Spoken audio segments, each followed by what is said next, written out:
Assalamualaikum warahmatullahi wabarakatuh. Selamat siang. Kembali dari Studio Muhammad Subakir IKPI. Perkenalkan saya Novi selaku Humas dari Pengurus Pusat IKPI. Kembali kami hadir hari ini untuk podcast IKPI episode ke-6. Bersama saya hari ini ada Bapak Hijrah Hafidudin. Ya, Selamat siang Pak. Siang, baik. Dan juga ada Bapak Nur Hidayat. Selamat siang siang. Pak. Dan yang akan membantu saya untuk hari ini ada Pak Suwardi Hasan. Selamat siang, Bu Ai. Selamat siang Pak Suwardi. Pak Suwardi adalah Ketua Departemen FGD dari Pengurus Pusat IKPI. Mungkin untuk awalnya kita lebih secara singkat Pak, boleh tolong dijelaskan sih Pak, apa itu Departemen FGD di dalam Pengurus Pusat IKPI? Baik, Bu Ai, Departemen FGD mempunyai tugas atau fungsi menyelenggarakan atau memfasilitasi fokus discussion group yang ada di internal IKPI maupun melibatkan stakeholder yang ada. Nah, dari hasil discussion itu kita bisa memberikan satu simpulan awal yang akan diberikan kepada mungkin Departemen Litbang untuk dilakukan penelitian dan selanjutnya. Demikian. Lalu materi pembahasannya sendiri Pak di dalam FGD itu apakah datang dari anggota atau dari isu-isu yang ada atau bagaimana tuh Pak? Materi FGD tentunya bisa datang dari anggota, bisa dari luar kita melalui berita-berita yang ada, isu-isu yang mengemuka kita kita rapatkan untuk dijadikan materi FGD. Oke, terima kasih Pak Suwardi penjelasannya. Oke, untuk selanjutnya acara kita tuh hari ini sebenarnya adalah merupakan salah satu agenda dari IKPI di mana sebenarnya anggota IKPI itu kan hampir 7.000 anggota ya Pak ya, Bapak-bapak sekalian ya. Dan di dalamnya tuh tergabung orang-orang yang sangat pintar, sangat kreatif. Kenapa kita mengadakan podcast hari ini adalah untuk mendukung kreativitas dari para anggota, terutama salah satunya untuk hari ini adalah bapak-bapak penulis ini. Mungkin bisa dimulai dari Pak Hijrah Hafidudin. Pak Hijrah, apa sih buku yang Bapak tulis? Mungkin bisa dikasih lihat kepada teman-teman Pak. Oke. Nah, buku yang kedua ini judulnya tentang sengketa pajak otomotif. Jadi ada buku pertama ya Pak sebelumnya? Buku pertama ada. Oke. Ini nyambung atau terpisah nih Pak? Nyambung sih Bu, nyambung, konsistensi aja. Jadi yang pertama itu tentang hak dan kewajiban perpajakan industri otomotif. Kemudian yang kedua kita lanjutkan. Kalau ini kan lebih ke compliant, kalau ini lebih ke sengketanya gitu. Oh oke. Nice. Jadi buat teman-teman yang mau belajar mengenai dunia otomotif bisa melihat ke buku itu ya. Lalu juga di sini ada Pak Nur Hidayat sebagai salah satu penulis handal. Udah buku keberapa nih Pak? Ini buku ketiga saya ya. Jadi ini buku ini terinspirasi dari adik-adik mahasiswa justru. Pada saat saya masuk kelas akuntansi, itu saya suka bertanya kepada mereka, mau jadi apa nanti Anda ambil jurusan akuntansi? Mereka sekian persennya itu menjawab jadi akuntan. Loh, yang jadi konsultan pajak mana? Gitu ya. Padahal kita-kita yang konsultan pajak ini sebagian justru produk dari sarjana akuntansi. Betul. Nah, itulah yang menggugah saya sehingga ini sepertinya ada yang kurang disosialisasikan. Oke, jadi ini mau mempopulerkan profesi konsultan pajak ya Pak ya? Persis begitu. Ya, oke. Oke, kalau gitu kita bisa mulai ya Pak ya bedah bukunya. Tapi sebelum kita bedah buku, saya mau mengajukan pertanyaan sebenarnya yang sifatnya lebih umum nih ke bapak-bapak penulis sekalian nih. Saya selalu kagum dengan penulis karena saya nggak bisa nulis. Oke, kita mulai dari pertanyaan pertama nih. Ini udah pasti ditanyakan di mana-mana ya kalau bapak-bapak nih mengadakan bedah buku pasti ditanyakan ini. Sebenarnya latar belakang atau inspirasi menulis buku ini tuh apa sih? Kita mulai dari Pak Hijrah kali ya. Iya, pertama inspirasi menulis itu ketika ketemu penulis juga, itu Bapak Hari Yasin. Ketika itu di Puncak, ya beliau mengatakan jangan hanya menjadi konsultan tapi juga punya sebuah karya gitu, karya ilmiah yang mana dituangkan dalam sebuah buku, sehingga nanti bukunya bisa dipergunakan seluas-luasnya oleh masyarakat Indonesia. Nah, dari situlah saya terinspirasi untuk membuat buku pertama di tahun 2020 gitu.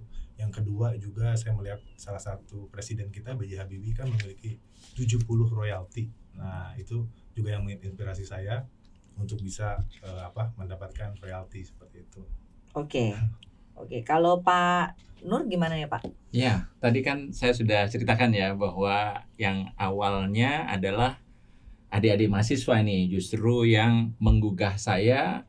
Mereka harus tercerahkan. Ada loh pilihan profesi lain selain akuntan ketika mereka selesai menempuh sarjana akuntansi. Nah, dari sana itu yang pertama ya. Yang kedua tentu terkait dengan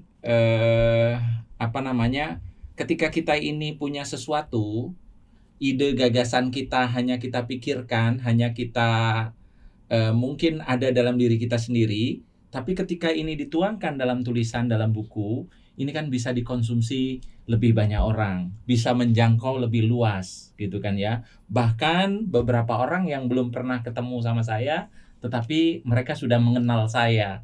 Nah, mengenalnya dari buku ini. Baik. Luar biasa ya, luar biasa.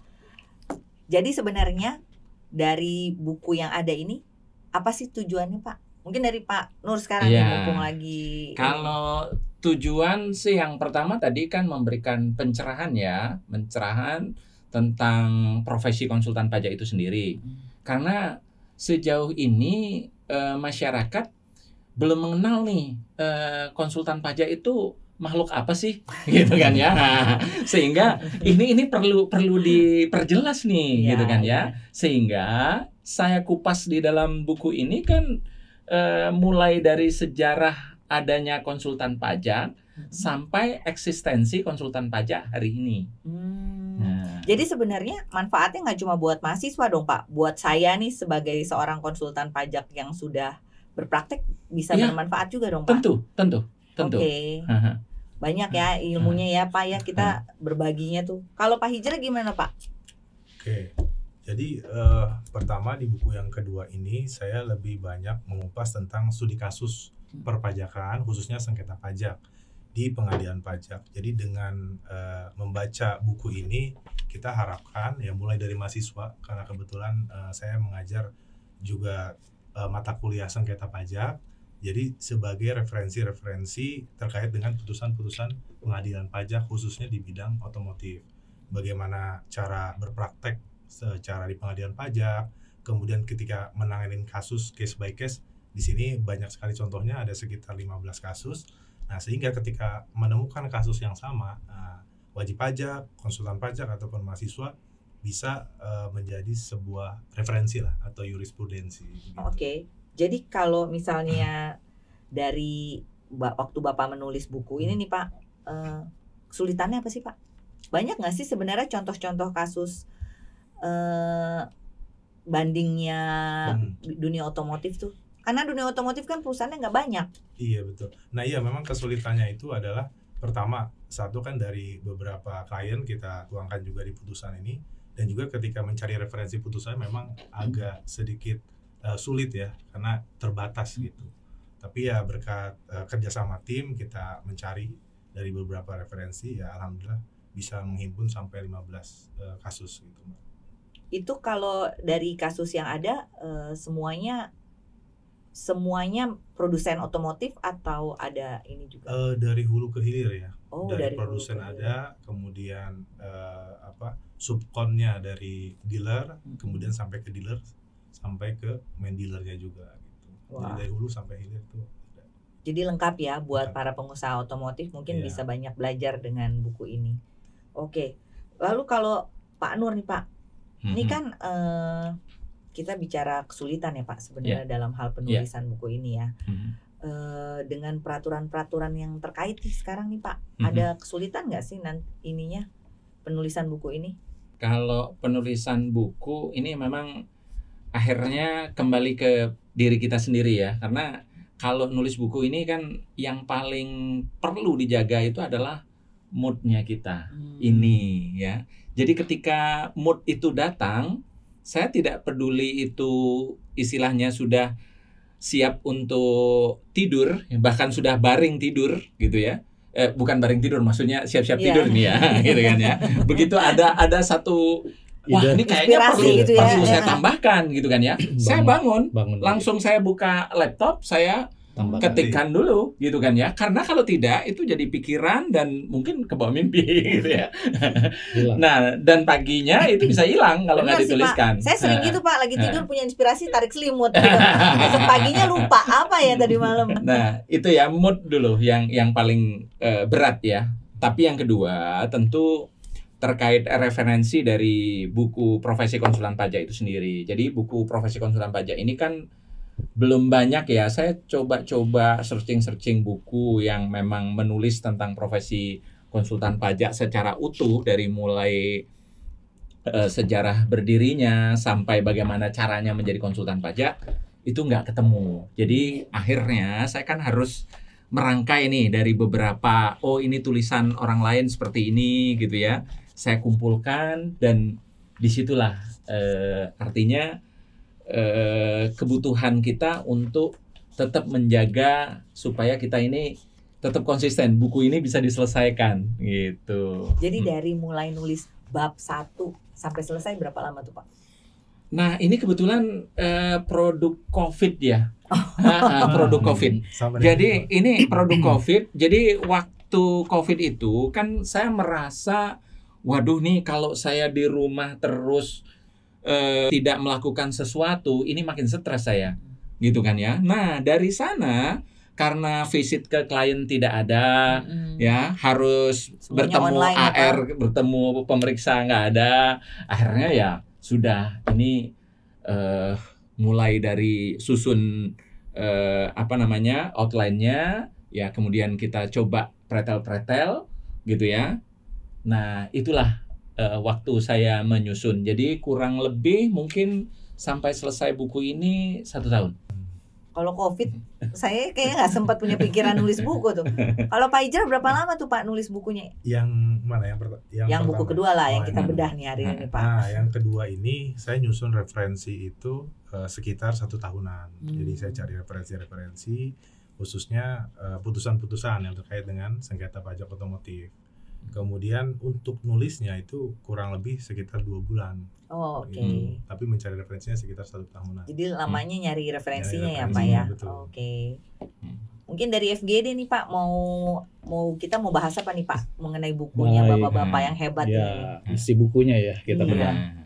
Mungkin untuk Pak Nur bisa Pak Nur jelaskan posisi profesi konsultan pajak ini ada di mana antara wajib pajak dan DJP. Mungkin Pak Nur bisa jelaskan itu posisi konsultan pajak. Silakan Pak. Oke. Jadi ini walaupun Pak Suwardi lebih kepada teoritikal ya, tapi saya jawabnya nih lebih santai ya Pak ya. Gini Pak. Jadi posisi kita ini yang juga saya tuliskan di dalam buku ini. Jadi posisi konsultan pajak ini memang ada posisi di tengah atau middleman, gitu ya. Middleman yang bisa berhubungan dengan wajib pajak dan bisa berhubungan dengan petugas pajak. Nah, di sisi berhubungan dengan wajib pajak, kita yang pertama pastinya kita mendampingi mereka untuk compliant bagus lah ya, gitu. Nah, di sisi DJP, kita ini sebenarnya sebagai orang yang bisa diajak diskusi untuk tahu seperti apa sebenarnya kondisi wajib pajak yang sebenarnya. Karena biasanya para wajib pajak itu dengan konsultan pajaknya itu bisa ngomong, gitu ya, mau bicara dia tentang apa hal-hal yang terjadi saat ini. Nah, disitulah posisi strategis kita konsultan pajak. Baik Pak Nur. Kalau bahasa awamnya middleman ya Pak. Intermediary. Intermediary. Jadi posisi konsultan pajak itu dibutuhkan sekali oleh DJP, begitu ya Pak Nur? Betul. Gitu. Bisa dijelaskan selain itu tadi sebagai mungkin yang dimintai penjelasan gitu ya. Nah, yang kedua, ini kan juga sudah terbukti Pak, bahwa kita juga bantu sosialisasi. Ya, sosialisasi kita dilibatkan ya di banyak kegiatan besar atau eventnya DJP ya, seperti waktu Tech Amnesty gitu ya. Lalu yang saat ini sedang sosialisasi Cortex. Nah, kita bisa terlibat di situ. Artinya kita bisa ajak wajib pajak. Mengingat IKPI juga tersebar di seluruh Indonesia cabangnya begitu ya Pak. Tentu. Sehingga bisa lebih masif. Betul. Dan selain itu ya Pak, beberapa kali saya melihat sosialisasi yang dilakukan oleh konsultan pajak itu malah lebih efektif sebenarnya ya Pak dibanding dari DJP, karena tingkat kewaspadaan WP itu ya kan terhadap DJP itu kan lumayan tinggi ya. Jadinya kalau satu program yang diluncurkan oleh DJP itu atau peraturan baru atau ya aplikasi gitu ya, itu disosialisasikan oleh konsultan pajak, itu rasanya lebih kena. Artinya wajib pajak lebih punya trust yang lebih kepada konsultannya. Iya, karena dia percayanya begini Pak, bahwa konsultan pajak ini pastinya kan membela kliennya. Betul. Gitu ya. Bahkan mungkin sampai titik darah penghabisan. Tanda petik gitu kan ya. Tentu dalam koridor bukan membela yang bayar ya. Bukan membela yang bayar. Tetap ada di koridor regulasi yang ada ya tentu, Pak. Tentu. Baik. Nah, terkait dengan pengaturan tentang profesi konsultan pajak, itu kan diatur di PMK 111 yang sebagaimana telah diubah dengan PMK 175. Betul, nah, menurut Pak Nur, apakah itu sudah dalam kondisi ideal atau bagaimana Pak? Bisa jelasin Pak? Iya. Secara umum sebenarnya aturan itu sudah cukup membantu ya bagi kita, itu kita diperjelas ya, artinya siapa yang berhak menjadi konsultan pajak gitu ya. Lalu kewajiban kita juga diperjelas gitu ya. Hanya memang payungnya sepertinya ya mungkin payung juga gitu ya, tapi payungnya ini belum mengayomi kita secara keseluruhan. Dan hal yang prinsip mungkin yang perlu kita ini mendapatkan perlindungan di profesi ini, karena profesi ini kan rentan ya, karena urusannya dengan uang, urusannya dengan setoran yang seperti itu. Lalu keduanya urusan dengan para wajib pajak ini kan juga tidak seluruhnya mereka ini niat baik gitu ya. Ada juga mereka yang niatnya menyimpang, nakal gitu kan ya. Nah, sementara kita ini sebagai profesi yang berkontrak dan menjadi pendampingnya mereka. Nah, di aturan ini, di aturan 111 dan di 175, itu bahkan kita bisa diseret kepada kasusnya wajib pajak yang nakal, yang ini dalam dampingan kita. Nah, ini kan butuh perlindungan. Di profesi lain kan ada yang namanya hak imunitas gitu kan ya, bahwa konsultan itu tidak bisa dianggap terlibat apa yang dilakukan oleh kliennya. Sudah melakukan dengan baik sesuai standar profesi dan etikat baik. Tentu. Jadi konsultan pajak sudah selayaknya mendapatkan satu perlindungan dari undang-undang.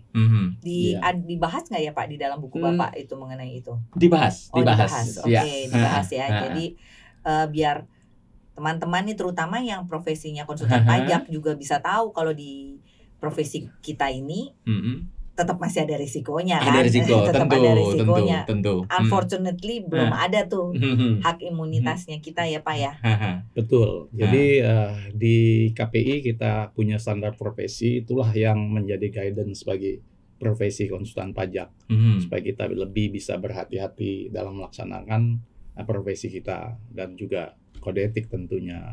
Ya, jadi diharapkan konsultannya sendiri juga mematuhi itu ya, dengan sikap kehati-hatian, sikap profesional.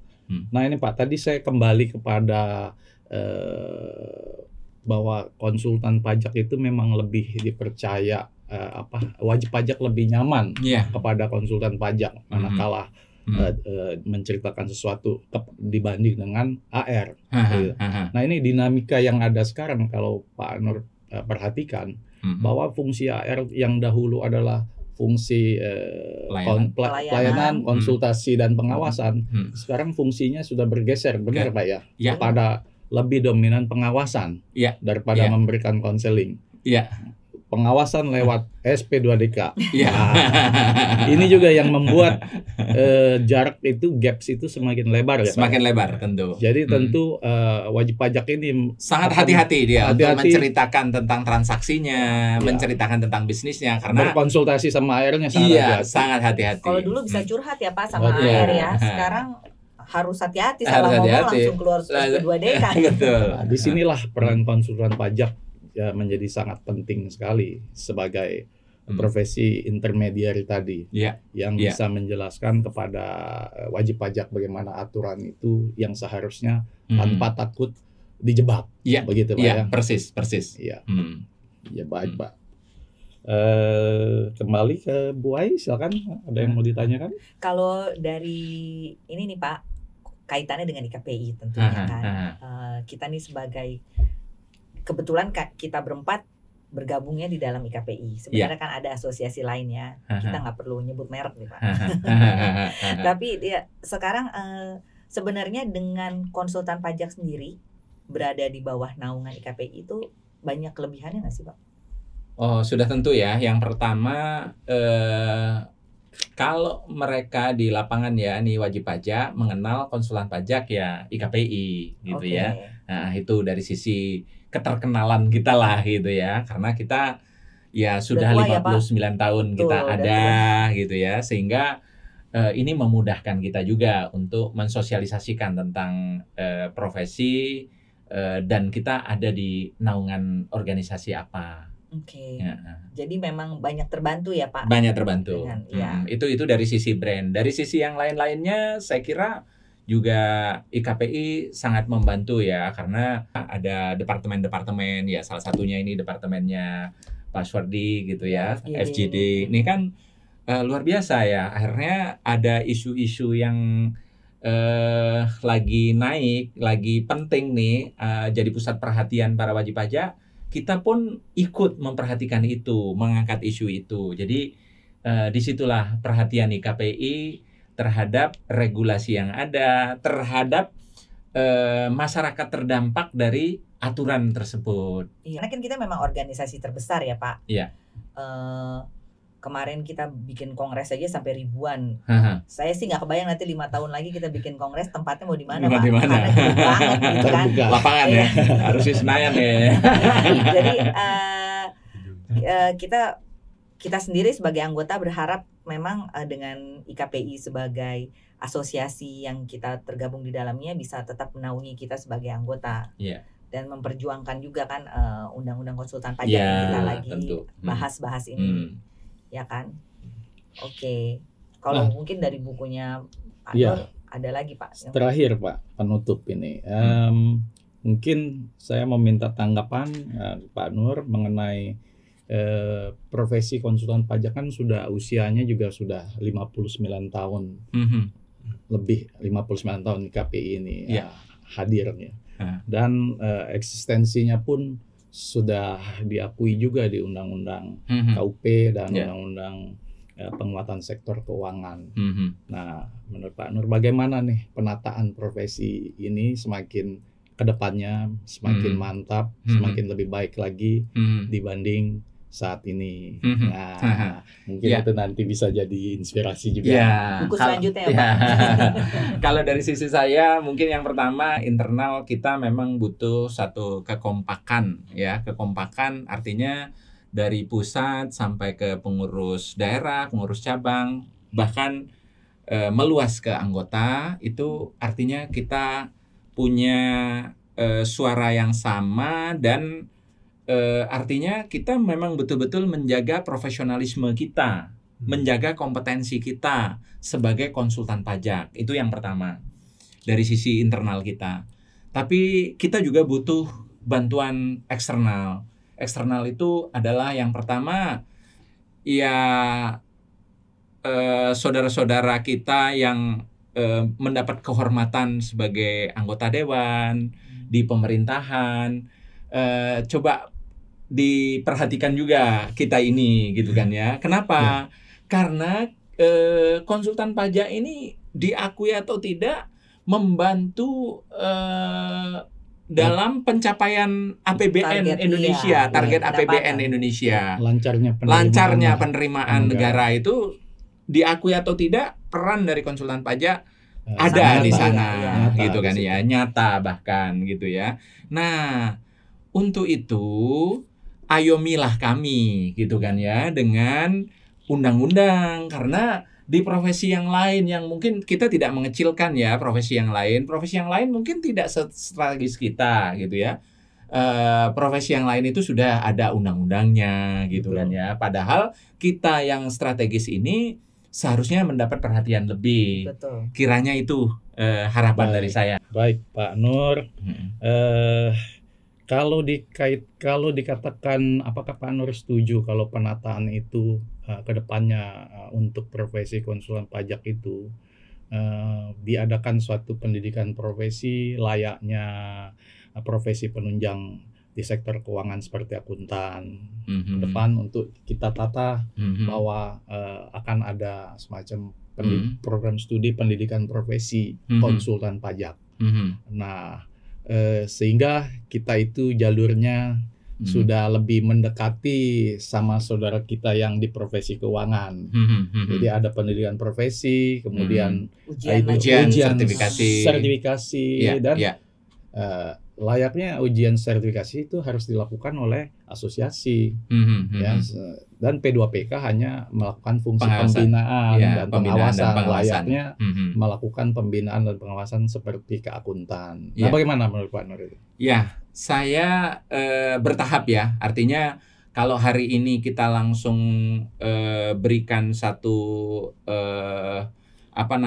saringan yang seperti itu, ini akan mengejutkan adik-adik kita yang akan masuk ke profesi ini. Transisi. Jadi kalau menurut saya transisinya kita Proses tentang ujian sertifikasinya aja dulu ini kita kawal, dan kemudian selanjutnya baru Pak ke sana kita memang ke pendidikan profesi. Bahwa sudah sangat diperlukan undang-undang konsultan pajak untuk Betul. mendukung Persis. itu semua. Karena pendidikan Ya, profesi itu diperlukan pada saat kita ujian sertifikasi, Pak. Kalau Betul. sekarang kan nggak ada pendidikannya. Hanya Tahu-tahu Ujian. USKP. ujian. Iya. Sekarang meskipun tidak mudah ya, Bu. Betul. Ah. dengan banyaknya peraturan perpajakan Ah. yang sangat fluktuatif, Ah. sangat bervariasi, Ah. terus toto orang-orang yang nggak pernah lihat Ah. suruh ujian gitu kan Pak, ya kan? Itu Ah. sebenarnya ya kasihan juga. Kasihan juga. Ah. Dan nggak fair ya. Nggak fair Nggak juga, karena betul. dia belum mempelajari lalu diuji gitu kan ya. Betul, kan harusnya ada Ah. pendidikannya dulu. Iya, Jadi iya. mereka punya bayangan nih, Iya. apa sih yang akan diuji Ujikan. gitu. Gitu. Kalau saya sih sebenarnya harapannya itu ya demi profesi Iya. kita ini gitu. Betul. Ini juga untuk melindungi masyarakat wajib pajak terhadap penggunaan jasa konsultan pajak yang profesional dan kompeten. Iya. Karena kan di luar banyak juga Yang nggak pakai izin. pelatihan Yang ngaku-ngaku. Iya. pelatihan yang instan 5 hari Iya. langsung dapat gelar. Gelar yang membingungkan, ini profesi atau apa begitu ya. Iya. Dengan adanya undang-undang, ada regulasi, mungkin regulasi yang berasal dari Dikti, itu program pendidikan profesi, dan gelar itu diakui oleh negara, dan tentu dilindungi oleh undang-undang, sehingga pada akhirnya masyarakat wajib pajak itu akan terlindungi, begitu ya, Pak. Iya. Baik, saya kembali Bayi cukup. Oke. Terima kasih. Ya ini bermanfaat sekali ya Pak buat yang mau jadi konsultan pajak ataupun buat yang sudah jadi konsultan pajak ya. Jadi banyak sekali sharing yang ditulis sama Pak Nur Hidayat nih di dalam bukunya. Oke, sekarang kita akan mulai pembahasan bukunya Pak Hijrah nih. Ya. Sengketa pajak otomotif. Baik, selamat siang Pak Hijrah. Siang, Pak Suwardi. Nah, ini untuk bedah buku Pak Hijrah kan mengenai sengketa di pengadilan pajak tentang otomotif ya. Otomotif di situ saya baca bukunya semua ekosistem yang ada di otomotif, bukan memproduksi mobil tapi suku cadang dan seterusnya. Nah, sebelum masuk kepada buku itu secara spesifik mengenai sengketa, Pak Hijrah bisa jelaskan kenapa sih sampai wajib pajak itu mengajukan banding, biar pemirsa podcast kita bisa mendapatkan satu gambaran. Ya, jadi tadi dijelaskan Pak Suwardi kan, fungsi dari konsultan pajak adalah intermediary ya, di mana salah satu fungsi juga dari AIR adalah pengawasan. Nah, ketika pengawasan itu dengan wajib pajak itu tidak berimbang, bahkan dari SP2DK mungkin diusulkan pemeriksaan. Nah, kadang-kadang di pemeriksaan itu ada yang pemeriksaannya fair, ada yang tidak berimbang. Hal-hal yang tidak berimbang ini berimbas kepada tidak setujunya wajib pajak, sehingga banyak sekali upaya hukum ataupun sengketa pajak yang masuk. Pertama mungkin ke keberatan di kanwilnya masing-masing. Dan kita tahu ya bahwa keberatan itu kan seperti peradilan semu ya Pak, 99% rata-rata ditolak. Kalah. Saya bilang sih numpang lewat gitu Pak. Makanya sama juga, jadi kurang berimbang nih di level kanwil ataupun keberatan. Nah, ketika ketidakberimbangan itu dari pemeriksaan keberatan itu ditolak, maka upaya hukum berikutnya masuklah ke banding. Nah, di sini dijelaskan secara teknis mulai dari permohonan formalnya seperti apa, cara membuat suratnya seperti apa, cara bersidangnya seperti apa, ini dibahas secara komprehensif di buku ini. Gitu. Jadi bagi pendengar podcast ini yang ingin tahu detail ya harus baca buku itu. Mungkin tidak cukup dijelaskan sampai detail di sini Pak ya. Ini berasa lagi di pengadilan. Ya, pertanyaan berikutnya Pak Hijrah. Kalau di pengadilan pajak itu kan satu putusan itu harus dilaksanakan oleh pejabat yang berwenang dalam 30 hari ya itu ya. Nah, bagaimana caranya si pemohon banding itu mengetahui bahwa salinan putusan tersebut sudah diterima oleh pejabat berwenang itu? Bagaimana ini pemohon banding mengetahui? Ya, pertama dari putusan pengadilan kan memang harus dilaksanakan 30 hari. Nah, setelah diterima oleh pejabat yang berwenang. Seharusnya pada saat dikirim baik ke wajib pajak ataupun pihak lawan ya terbanding, itu seharusnya salinan putusan sudah menandakan itu. Ya, sudah menandakan. Dikirim. Kita bisa follow up ke pengadilan pajak atau sekretariat gitu. Umumnya yang kita dampingi ya ketika putusannya sudah diterima, rata-rata mungkin 2 minggu, 3 minggu, paling telat itu 1 bulan, itu rata-rata hampir mayoritas dilaksanakan. Cuman ketika kita posisi SPT-nya lebih bayar dan ada imbalan bunga, nah itu kadang-kadang yang jadi lama ya Pak. Agak lama. Agak lama. Padahal ketika kita telat setor, bunganya jalan. Tapi ketika kita LB, putusannya imbalan bunganya agak lama. Saya sampai pernah 2 tahun Pak gitu, imbalan bunganya belum dikembalikan. Gitu. Tapi lega kalau sudah dikembalikan. Nggak kepikiran sama WP Pak gitu. Iya. Nah, Pak Hijrah, saat ini kan mungkin sudah setahun yang lalu kan udah diberlakukan e-tax court ya. Jadi kita pemohon banding atau penggugat tuh dimudahkan dalam mengajukan permohonan banding ya melalui e-tax court. Nah, itu dalam prakteknya menurut Pak Hijrah bagaimana? Itu benar, apakah sudah bagus, berjalan dengan sesuai yang diharapkan dan banyak membantu atau bagaimana? Menurut saya ini sangat membantu bagi wajib pajak khususnya yang di daerah ya Pak, di luar Jabodetabek. Karena kan kalau sebelum ada e-tax court dari Sumatera, dari Kalimantan harus terbang termasuk dari Karawang juga Pak. Karawang ya. Saya nggak pernah onsite Pak. harus ke Jakarta kan Pak. Ya, saya nggak ke sana. Daerah timur mungkin ke daerah Surabaya. Apalagi di timur situ. Untuk Jakarta gitu. Jadi dan juga paperless kan, semua sekarang Betul. serba di scan. Yang dulu kita sangat uji menghemat bukti, ya. Sekian koper, Iya. bahkan sekian mobil ya. Ruangannya harus khusus karena dokumennya banyak banget. Iya kan. Pembuktiannya gitu. Kadang-kadang terbanding tuh suka curhat Pak. Udah kita cek, udah kita lembur, kalah lagi gitu. Itu kadang-kadang terbanding sering curhat Pak pada saat uji bukti. Gitu Pak. Baik. Dalam buku itu Pak ada kumpulan kasus-kasus yang ditanganin.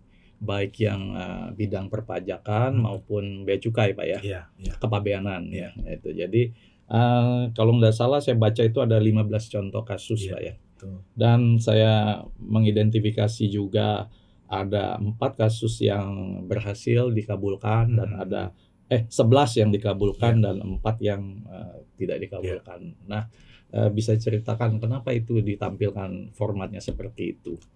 Ya, jadi dalam hal kita bertarung, Pak. Jujur juga ya. Ya, yang ada yang ditolak juga ada yang kalah juga. Ya, jadi dalam hidup itu kan namanya bertarung, ada menang, ada kalah. Jadi nggak mungkin menang terus ya, Pak. Jadi ya biasanya yang kalah itu kan kita di bab 4 itu ada rekomendasi terkait dengan bagaimana kita bisa memenangkan di pengadilan pajak. Salah satunya yang tadi harus disiapkan itu arus dokumen, kemudian arus barang atau jasa dan arus uang. Ketika dasar pembuktian itu bisa dilengkapi oleh wajib pajak dan koreksinya itu sebenarnya tadi tidak berimbang ataupun saya istilahkan ngaco lah koreksinya, harusnya bisa dibantah dan bisa dimenangkan. Tapi ketika salah satu dari unsur itu tidak terpenuhi pembuktiannya, maka seperti 4 kasus yang tadi Pak ditolak itu. Iya, baik Pak. Jadi buku ini memang sejatinya menjadikan satu pembelajaran bagi kita yang membacanya. Jadi kita udah bisa melihat kasusnya yang nyata. Bagaimana argumentasi itu diterima oleh majelis hakim dan bagaimana itu ditolak. Ya, Pak. Jadi ini buku yang bagus. Ya, jadi kalau itu Pak, kan tadi kan Bapak bilang ada yang pengadilan pajak, ada yang bea cukai ya, custom ada kepabeanan. Sengketa 2. Ada bedanya nggak di proses persidangannya itu? Dijelaskan nggak? Apakah ada perbedaannya di dalam? Iya, kalau perbedaannya antara bea cukai dan pajak di formalnya itu, kalau bea cukai biasanya harus dilunasi di depan. Kalau yang pajak kan mungkin sejumlah yang disetujui. Itu perbedaannya di formalnya, tapi selebihnya jalannya persidangan kurang lebih sama. Tapi lumayan signifikan Pak itu. Karena bayar ya. Karena bayar semuanya gitu. Bayarnya itu besar gitu. Kalau pajak misalnya kita nggak setuju sama sekali kan kita nggak perlu bayar. Gitu. Bea cukai, betul. Nah ini ada pertanyaan lagi Pak mengenai ini agak sedikit teoritis ya. Di situ dijelaskan pengadilan pajak itu menganut prinsip pembuktian bebas. Nah, bisa dijelaskan buat pendengar podcast ini. Itu maksudnya apa? Saya juga pengen tahu. Gitu. Jadi pembuktian bebas itu di buku kita ya. Tadi seperti prinsip pembuktian bebas ya. Pembuktian bebas itu yang pertama ya, kita membuktikan mulai dari arus dokumennya. Pertama itu kontrak. Jadi setiap transaksi ya dasarnya harus ada kontraknya. Makanya pertama pembuktiannya dari kontrak. Kemudian yang kedua, kalau pembuktiannya arus barang ataupun jasa ya dibuktikan dengan adanya invoice atau faktur pajak. Yang terakhir, ketika arus uang ya, jadi itu uang masuk misalkan untuk mengetahui pendapatan apakah benar, ditujukan dari arus uangnya, uang masuk. Atau ketika eksistensi biaya ditunjukkan dengan arus uang keluarnya. Nah, jadi pembuktiannya pada umumnya di pengadilan itu seperti itu Pak, 3 itu. Baik. Gitu. Jadi di pengadilan pajak ini kan turunan dari tata usaha negara ya, pengadilan ini petun di bawah petun. Itu ya. Jadi hakim itu bersikap secara aktif untuk menggali kebenarannya daripada yang disengketakan itu, begitu ya Pak ya. Baik. Saya kembalikan ke Pak Bu Ayi. Saya mau tanya nih Pak, kan sekarang nih pengadilan pajak kan masuk ke bawah MA. Kira-kira akan ada perubahan nggak nih di dalam sistem kita tuh? Secara administratif tadi dari Kementerian Keuangan ditarik kepada Mahkamah Agung. Iya. Itu 2026. Iya, rencananya kan begitu. Dampaknya masih wacana ya. Betul, masih wacana. Ya, Pak? Sudah fix, cuman mungkin masih transisi masa transisi. Kan per 1 Januari 2026 itu 2 tahun dari pembinaan dan pengawasannya di bawah Mahkamah Agung. Iya. Administratifnya di Kementerian Keuangan. Nah, kini ditarik semua ke Mahkamah Agung. Mahkamah Agung. Nah, itu kira-kira ada nggak dampak bagi kita profesi konsultan pajak itu? Apa gitu? Kira-kira ya? Bisa. Ya kalau dari saya dampaknya ya mungkin nanti salah satu persyaratannya apakah konsultan pajak itu harus sarjana hukum gitu kan. Dimana teman-teman sekarang lagi banyak juga nih gara-gara isu pindah ke MA banyak yang mengambil sarjana hukum gitu. Kita nanti lihatlah apakah syarat formalnya harus sarjana hukum atau tidak gitu. Mungkin itu Pak. Baik, cukup dari saya, Bu Ai. Iya. Makasih loh Bapak-bapak, ini saya tadi Sama-sama. ngedengerinnya Pak Suwardi nanya-nanya, saya deg-degan loh. Kayak ujian kompre Pak. Padahal biasanya Pak Hijrah sama Pak Nur nih mungkin biasa menguji mahasiswa kan Iya, Pak. begitu ya. Sekarang diuji sama Ketua Departemen FGD loh. Benar loh, Pak. Saya terlalu tegang Ya. bertanya Enggak, seperti sebenarnya ujian. Pak, Bapak menanyakan penguasaannya terhadap isi bukunya Iya. cukup kompeten nggak Pak? Iya. Jadi gimana Pak? Bisa pasti menguasai karena beliau yang menulis. Iya, iya. Masalahnya buku itu mungkin ditulis sudah agak lama. Iya, iya. Jadi iya. Masih ingat nggak? memorinya ada yang masih nyangkut, ada yang udah lupa. Saya tulis di mana ya ini? Jangankan udah setahun 2 tahun, saya minggu lalu nulis apa yang mau ditanyain, Udah lupa. mau nanya apa ya? Tapi sejauh ini nggak pakai diedit, semuanya lancar ya Pak? Lancar. Lancar. Mempermudah ini departemen ini media. Oke. Nggak usah ngedit-ngedit. Untuk selanjutnya nanti akan ada kerjasama dengan IKPI dan bapak-bapak sekalian untuk membantu distribusi buku. Nanti bisa ada pembicaraan lebih lanjut ya. Siap. Jadi kita juga mau mendukung para anggota yang mau menulis buku, kreativitasnya kita sama-sama adakan bedah buku, karena saya yakin anggota IKPI yang sudah berani menulis buku itu Iya. sudah pasti punya kemampuan di bidang itu gitu, dan itu amat sangat bagus untuk disebarkan karena berbagi ilmu itu salah satu ibadah ya Pak. Iya, tentu. Harapannya begitu. Iya, syukur-syukur kalau bisa dapat profit ya Bapak-bapak ya dari bukunya. Motivasinya berbakti dulu. Berbakti Betul, dulu. berbakti. Tridharma dulu. Betul Pak, Berbakti. betul. Berbakti. Oke. Kalau kata Pak Hijrah, daripada nulis buku sebenarnya lebih baik nulis permohonan banding atau gugatan. Nah, itu lebih jelas duitnya. Tetapi ini kita punya nilai lain tadi ya, Betul, kita Pak. ingin Betul. Ada legasinya. Betul. Ada dikenal oleh masyarakat lewat tulisannya. Iya. Mungkin suatu saat tidak mengenal orangnya tapi mengenal lewat tulisannya. Betul. Dan mungkin kadang-kadang dengan gaya tulisan yang ada, orang bisa merasa lebih dekat sama Betul. kita walaupun mungkin belum pernah ketemu ya Pak. Gitu. Oke, terima kasih, hari ini pembicaraannya menarik sekali loh. Saya nggak banyak ketawa-ketawa, tapi saya ngedengerinnya tertarik Terus. sekali ya, tertarik sekali karena memang relate dengan profesi kami yang ada di sini, dan juga baik bukunya Pak Hijrah juga sangat bermanfaat karena memang tidak semua WP itu berani untuk banding ya. Kadang mereka udah takut, udahlah, udah di keberatan udah kalah gitu. Nanti banding udah buang waktu, buang tenaga, buang uang, terus ternyata kalah lagi gitu. Ya, artinya sebenarnya masih ada last hope buat WP di pengadilan pajak gitu, karena mungkin kita lihat karena di bawah petun ya Pak ya, jadinya lebih objektif, bukan lagi di bawah DJP, karena kalau dari pemeriksaan keberatan kan masih satu instansi yang sama gitu. Jadi informasi yang sangat berguna buat para wajib pajak di luar sana yang mungkin masih merasa kurang puas dengan hasil pemeriksaannya mereka, terus naik ke keberatan masih belum menang juga, ya udah kita coba untuk banding. Upaya terakhir. Betul, upaya terakhir. Tapi ya ingat, bukan karena akal-akalan ya Pak, bukan karena nakal, tapi memang yakin dengan kebenaran apa yang mereka laporkan di dalam SPT-nya. Oke, terima kasih Bapak-bapak, Pak Hijrah, Pak Nur, Pak Suwardi, terima kasih, pembicaraannya menarik. Terima kasih semuanya kepada rekan-rekan yang sudah menyaksikan podcast kita, semoga bermanfaat. Saya yakin pasti bermanfaat. Kalau nggak bermanfaat, amin. Hubungi ini, enggak ya? Oke, terima kasih. Dengan ini saya mengucapkan terima kasih dan sampai jumpa. Wassalamualaikum warahmatullahi wabarakatuh.